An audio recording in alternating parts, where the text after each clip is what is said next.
Is tennis too all or nothing?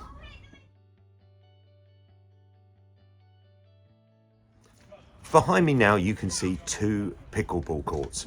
My club installed these pickleball courts in September 2025. It's now July 2026 and they've closed the membership category with over 125 people enjoying pickleball at this venue. What they enjoy about it is they can sign up online, that there's a openness to play with different standards, that matches are quick, and they can drop in and drop out. If they want to play for a couple of weeks, they can. If they want to play every day, they can, and if they just want to play once every now and then, they can.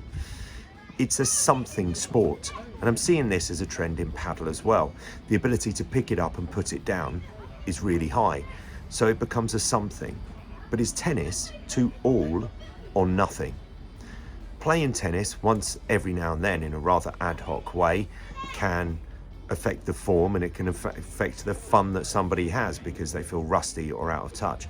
Other members or other players on the court might feel that they don't really want to play with someone who feels too rusty and isn't kind of at their level if they've been practicing a lot. So does tennis seem to favour people who are completely dedicated to it and they're in the all category? Playing for club teams could be an example. Joining a club as a member and saying, I'll play the occasional team match, doesn't usually fit in with the ethos of teams. They want you at training every week or a match practice. Then they want you to be available 3 or 4 times per season to be able to compete. That's really challenging for certain age groups, people who are chasing promotions, people with families and things like that. So does pickleball and paddle just fill the gap of offering something rather than all or nothing? What can we learn as tennis people, as coaches or as committee members around that? Well, is there a way to introduce technology to book sessions rather than walking down? Is there a way that we can have a mixed standard of abilities on court, faster matches, and maybe the ethos that tennis is a lot easier to play and that it's something that you can just drop in and have a bit of fun at? What about something like a nightly knock-up? It starts around 7 p.m.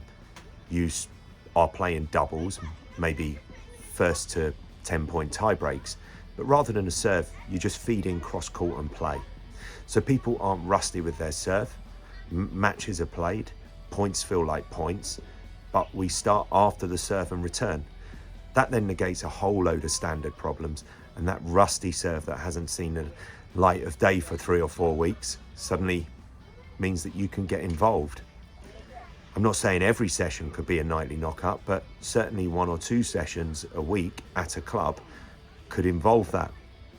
Pickleball and paddle sell themselves really well as being sports where anyone can play and anyone can come in. The truth is that they're really tricky, and there are hugely tricky elements about trying to beat players at the net or playing off the glass in paddle. But the ability to just pop a ball in underarm means that it's pretty accessible from the first shot. Does tennis need to change the way it's selling itself and become less all or nothing to fit in with a modern day society?